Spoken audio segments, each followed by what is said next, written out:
I actually immediately went and I set up an LLC. Why? Because I wanted some type of limited liability when it came to what I was doing. I hadn't bought any properties. I barely knew what I was doing. But the first day that I joined my real estate investing association, really, I immediately set up a very simple LLC.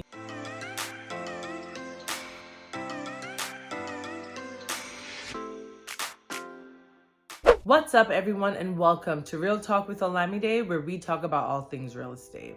So today we're going to be talking about when is the best time for you to set up a special purpose vehicle or an LLC when it comes to being a real estate investor.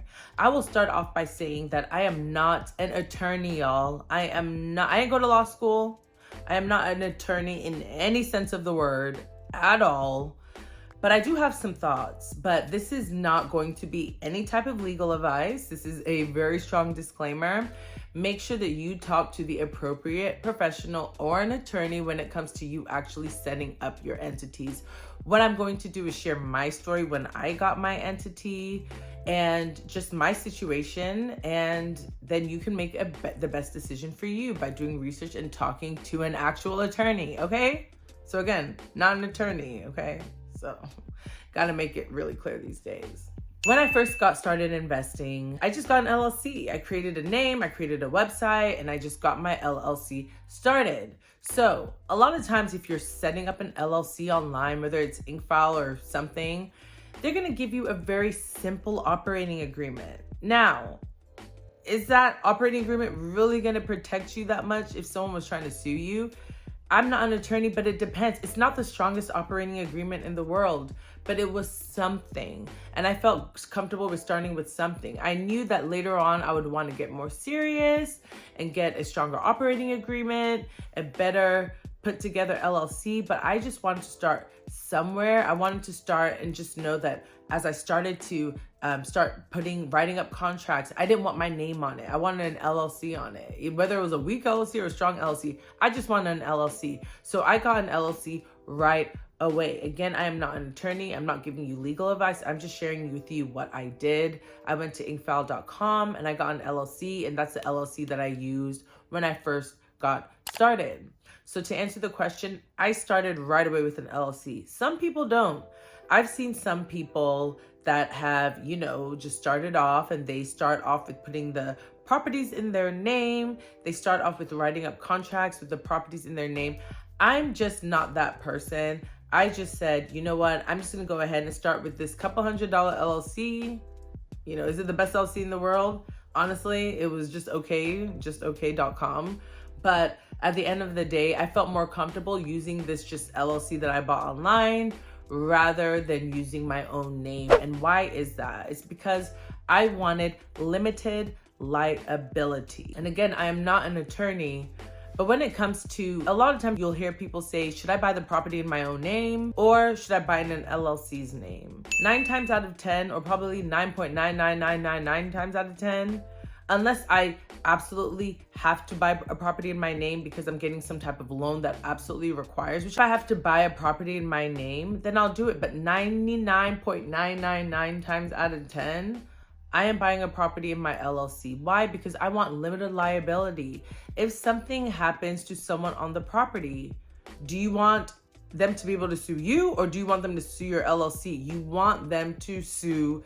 You don't want anyone to sue you in the first place. But if somebody's going to sue you, let them sue the LLC and not you. You want to keep that separate. I am not an attorney, but the advice that I was given when I started real estate investing that I will share with you all is that for every single property that I purchased, I have a different LLC. I have limited liability for each property. So if one person ends up suing one property, they can't touch the other properties because they're in their own separate protection zones. They're in their own separate limited liability vehicles. So I like to separate each one, not having any properties in my name, but rather having a different special purpose vehicle for each one, a separate LLC or limited liability corporation for each property. And I feel a lot more comfortable doing that because I feel like it helps to protect me. I feel like it helps to protect me from my properties and my properties for me, as well as my properties from each other. Again, there is no right or wrong answer, but I err on the side of getting my LLC started ASAP. Why not? There are ways for you to spend a couple $100, maybe $150, $200. I don't know honestly how much it is right now, but I started off with an LLC. Now, I'll say over time, I got linked with my business advisor. I got linked with a group of attorneys, and they helped me to set up my LLCs now. So I don't play when it comes to limited liability. When it comes to real estate investing, you want to make sure that you don't take shortcuts, especially if you want wanting to do it long term. I didn't take it as seriously until maybe my second property, after I had bought and sold my first property and I had bought and sold my second property. At that point, I was like, okay, well, let me really figure out what kind of LLC makes sense for me. What kind of business makes sense for me? Do I want an LLC? Do I want a S Corp? Do I want a C Corp? Do I want an LLC taxes and a C Corp? There are so many different options. Do I want a series LLC? There are a lot of different options, and depending on if you're fix and flipping, depending if you are a passive investor, there are certain types of entities that you are going to want to create based on what exactly you want to do. So for example, if all you're doing is flipping, then you're going to want to use a certain type of LLC. If all you're doing is buying and holding rentals, then you're going to want to use a different type of LLC. Is your LLC going to be a disregarded entity that comes up into your tax return? Are you going to have to file a separate tax return for each of your entities?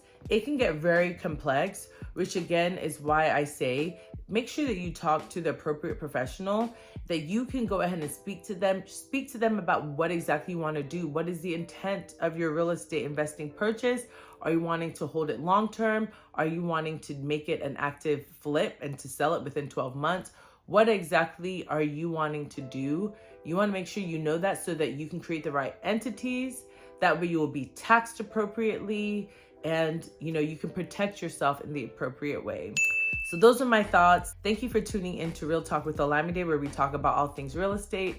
If you're wanting to get in contact with me, make sure that you check out the links in the description. Make sure you follow me on social media. Make sure you like and subscribe. And yeah, I'm super excited to be here. Thank you all for tuning in. Take care. Have a great day, and God bless.